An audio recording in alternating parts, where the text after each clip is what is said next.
Vous parlez de réarmement, vous avez travaillé, hein, sur les questions, des fonds européens de défense et en avril 2021, vous déclariez que la différence d'approche entre les pays membres vous interdisait complètement de croire en une armée européenne. Est-ce que, cette crise, est-ce que cette guerre, au fond, n'a pas en faisant office de catalyseur, servi à changer cette donne-là?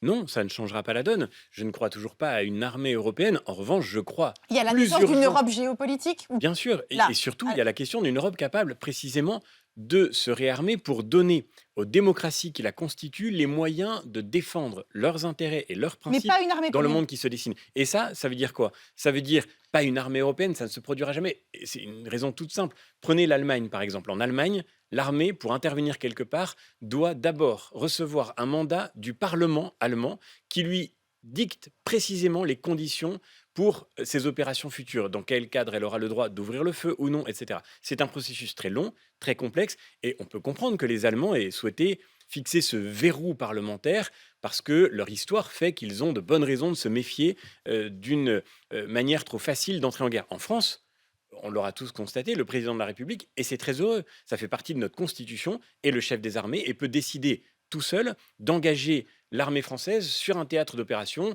ce que François Hollande a fait par exemple au cours de l'opération Barkhane dans un temps extrêmement court.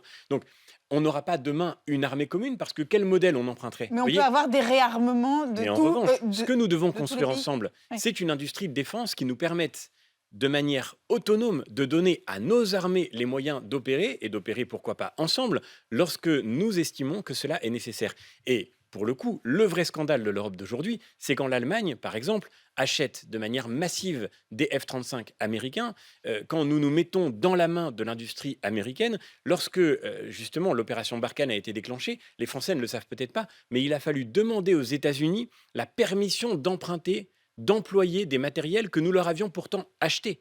Parce que ces matériels ont été faits avec des composants américains et donc ils sont soumis à la loi américaine. Eh bien, nous devons dire aujourd'hui de manière très simple, les États-Unis sont nos alliés, bien sûr, mais ils ne sont pas nos suzerains. Nous ne devons pas dépendre d'une puissance extérieure. Aujourd'hui, nous sommes alignés avec eux géopolitiquement sur l'Ukraine, mais demain, nous pourrions avoir des désaccords. Nous devons avoir les moyens d'intervenir de manière autonome. Et ça veut dire créer cette industrie de défense qui sera plus forte et plus autonome. Et c'est ce que nous avons fait à travers le Fonds européen de défense dont j'étais le rapporteur. Ça, c'est l'Europe à laquelle je crois pour le coup. Mais je remarque que ce Fonds européen de défense, il devait être de 13 milliards d'euros. Son budget a été divisé quasiment par deux. Il est tombé à 8 milliards par un arbitrage voulu par Emmanuel Macron dans le cadre de la négociation sur le grand emprunt qu'Emmanuel Macron poursuivait de Mais ses voeux. c'était avant, la guerre en Ukraine. Exactement, Voilà, de la précisons-le, même oui. manière que les députés d'Emmanuel Macron ont voté encore la semaine dernière pour la stratégie Farm to Fork qui va faire baisser la production alimentaire européenne. On est dans le en même temps perpétuel. Emmanuel Macron parle d'autonomie stratégique et de renforcement de l'Europe, mais dans les faits, la politique de ses élus